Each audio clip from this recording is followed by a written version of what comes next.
Nota oficial da ZOF-BM sobre o pacotaço do governador.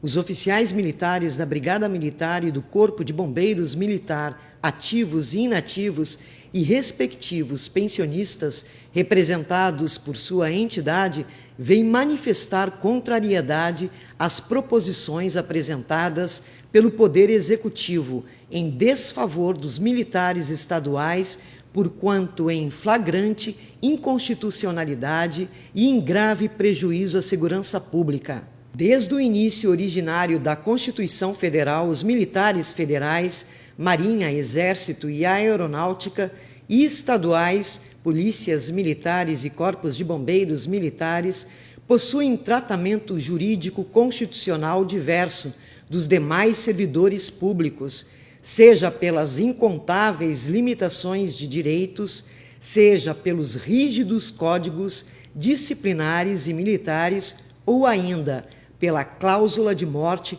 com efeito suspensivo que assinam como a nomeação ao cargo, na esperança de que jamais seja executada. Esse tratamento jurídico diferenciado, que para os leigos pode parecer privilégio, chama-se de proteção social, como forma de oferecer o mínimo de amparo a esses especiais servidores da sociedade, cuja profissão afeta determinantemente a saúde, a família e a própria estrutura emocional, pois lidar com a criminalidade, a dor da perda cotidiana, o permanente estresse,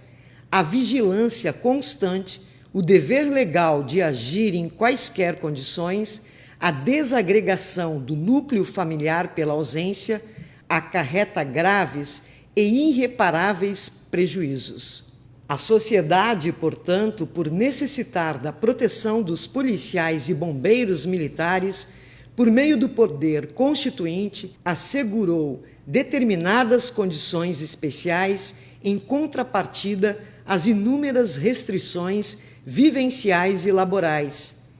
É com esse escopo que a Emenda Constitucional 10319 da PEC 06 atribuiu à União Federal a competência legislativa para definir as regras e inatividade e pensão dos militares estaduais, aplicando a simetria de tratamento com as Forças Armadas e unificando as legislações nos estados, pois as forças militares precisam de unidade nacional para máxima efetividade na defesa interna e externa. Mesmo consciente deste contexto, o governador do estado, que é o comandante máximo da Brigada Militar e do Corpo de Bombeiros Militar, empreendeu incansáveis esforços e despendeu recursos públicos em idas ao Congresso Nacional, com a finalidade de convencer os congressistas de que os militares são iguais aos demais servidores públicos, buscando igualar os desiguais naquilo que pode representar economia para o erário a despeito do justo ou legal.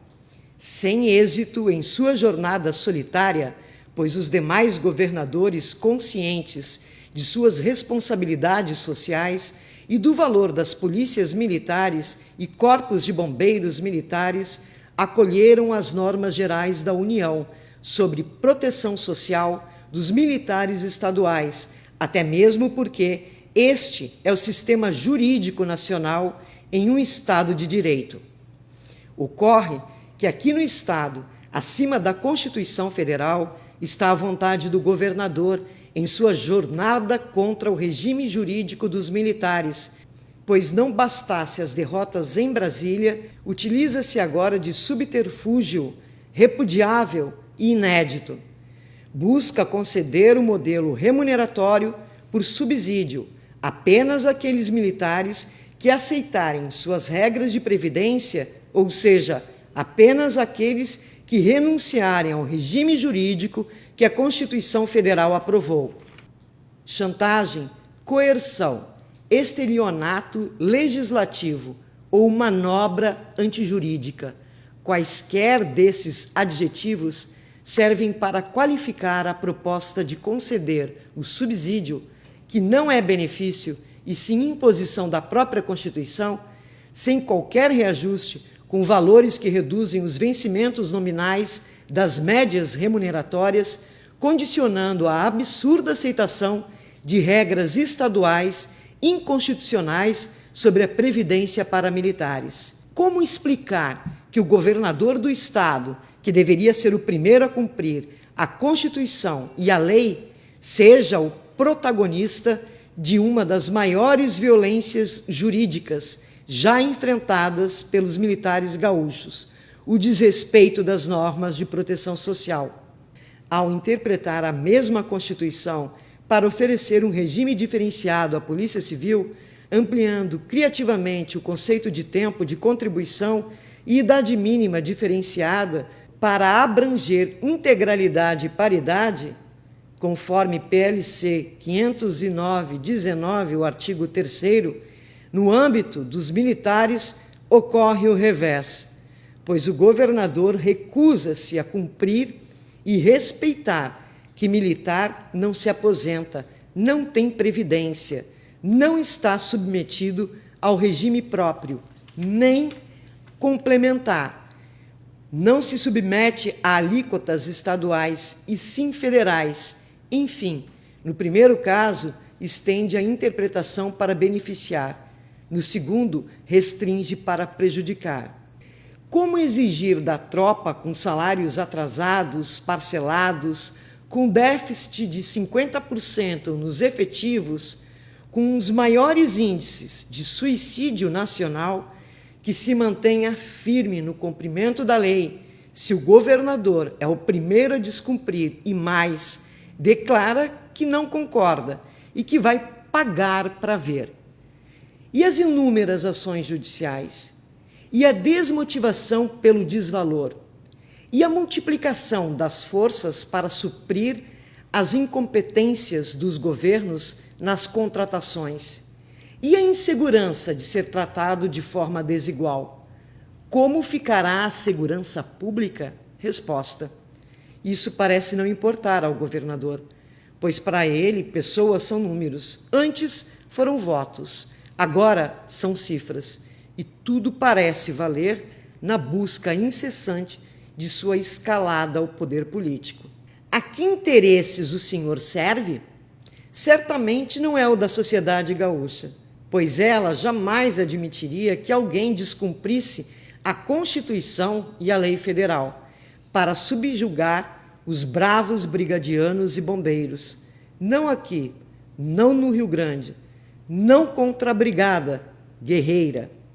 Se os indicadores da segurança estão reduzidos, é porque os brigadianos não fazem greve, não paralisam seus serviços, não tiram folga, não olham para o destinatário de seu trabalho, não esmorecem diante das adversidades, não avaliam sequer as condições de trabalho, apenas trabalham, mesmo que tenham que fazer tudo novamente no dia seguinte, e no dia seguinte, e no dia seguinte. Pois sabemos que a nossa parte está sendo feita à custa de muitas vidas que tombam no cumprimento do dever, quando a cláusula é executada. No atual contexto de criminalidade, em que os bravos policiais, bombeiros militares entregam suas vidas pela defesa da sociedade,